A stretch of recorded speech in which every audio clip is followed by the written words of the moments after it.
Hello and welcome to the Wednesday edition of The Box Seat.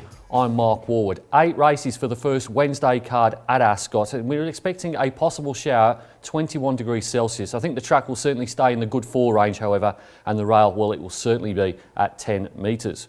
Race number 1 at Ascot on Wednesday will jump at 12.54. It's the Makakando Maiden over 1,200 metres. The replay horse can look at Wakantanka finishing third. On the outside, Flying Target, deep out only a Rose, and Great Charade's about to get to the outside, but Wakantanka's going strongly at the 200. The heavily backed horse from the Parnham Yard leads from My Fair Lady. Prince of Promises over on the inside. My Fair Lady won't go away though. It's Wakantanka, My Fair Lady. Now Prince of Promises is really starting to pick up. Prince of Promises comes hard, drives to the lead from My Fair Lady, and Prince of Promises. That was Wakantanka's 6th minor placing from 10 starts. He's gone around in a fair few stronger races than the one he'll race in on a Wednesday, and he maps as fine in the front. And I think that's crucial here. I think from barrier number 8 he gets to control affairs, and on the leader-friendly Ascot track I'm going to make him my top selection here. From number 7 Bell My Paga, there was a big spruik on this horse for its debut down at Bunbury, but got too far back under Mitchell Pateman.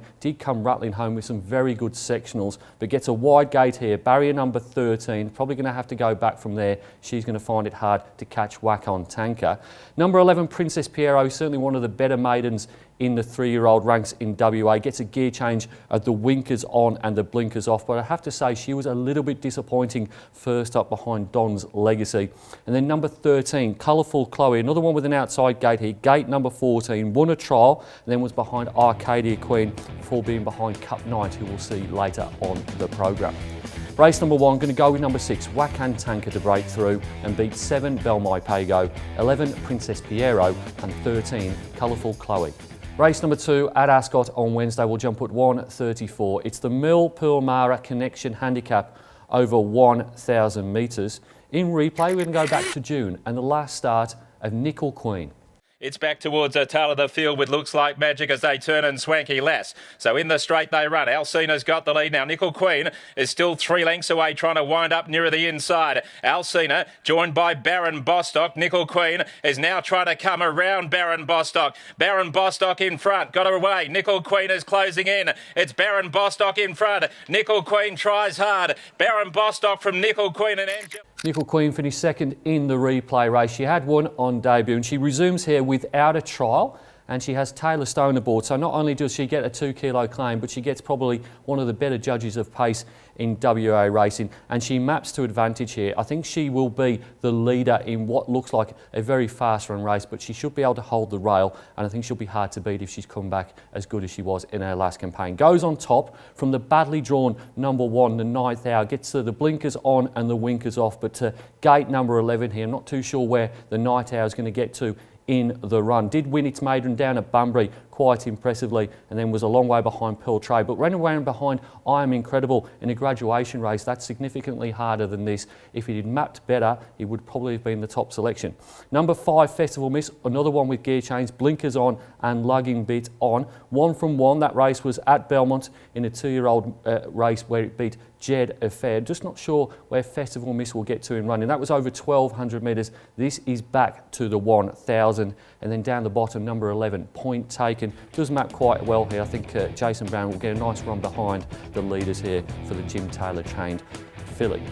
Top selection in race number 2, going to go with number 7, Nickel Queen, to beat 1, The Ninth Hour, 5, Festival Miss, and 11, Point Taken. Race number 3 at Ascot on Wednesday will jump at 2.14. It's the SMS Rental Handicap over 1,000 metres.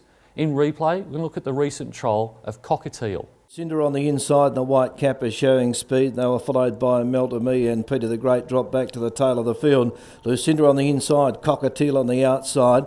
Back behind those in third spot is Sheila the dealer. It's Lucille and Cockatiel on the outside. Lucinda and Cockatiel go to the line locked together. Maybe Lucinda. This 3-year-old contest is one of the tougher ones on the card to assess. Ended up with number 8 Cockatiel. She resumes off that trial win we saw in the replay. She maps again a really nice run behind what should be a pretty fast tempo, and she probably drops in grade as well from her 4 runs as a juvenile. Went around in the Gym Crack where she finished 5th to Agent Pippa and 10th in the Karrakatta Plate behind Valor Road. If Cockatiel's got any ability first up here from an inside gate, I think has to go close. From the unbeaten number 4 Fairy Fast, comes to town has raced at Pinjarra and Northam and got the job done for Grant and Alana Williams. Glenn Smith takes over from William Pike in the saddle.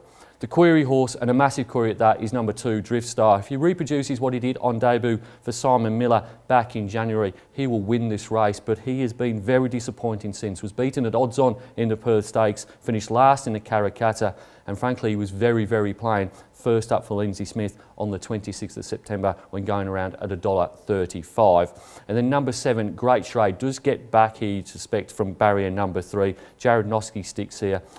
He takes over from William Pike rather. He'd ridden him in the trial. He was behind Prince of Promises first up, 4.5 lengths. If the speed is on here, Great Charade will be getting home, but would he be able to get there in time?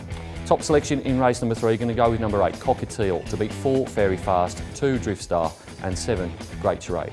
Race number 4 at Ascot on Wednesday will jump at 2.55. It's the staying race over 2150 metres. It's the Bennett & Co handicap. The replay horse can look at the last start win of Navy Blue.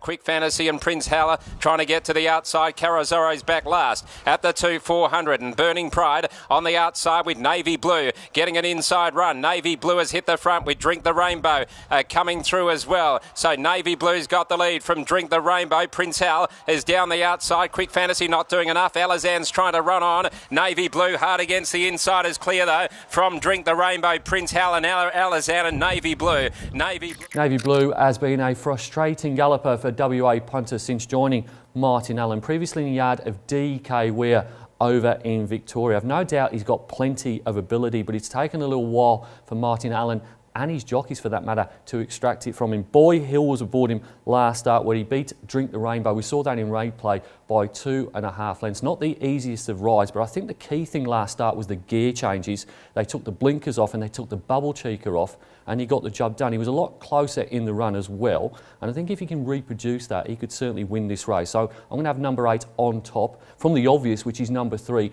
23 Red. Is now strung 2 together for Craig Staples and Reece Radford. Looks like a developing stayer. Has had 5 goes at Ascot for no wins, but I think this is a different horse to what went around the last campaign. Goes in for second. Number 1, Brothers Keepers, the top weight here for Tiana Robertson and Troy Turner. They combined to win at York 1 start ago, and they were second in the 2J Cup behind Rosie Shadow. That's decent enough form for this race.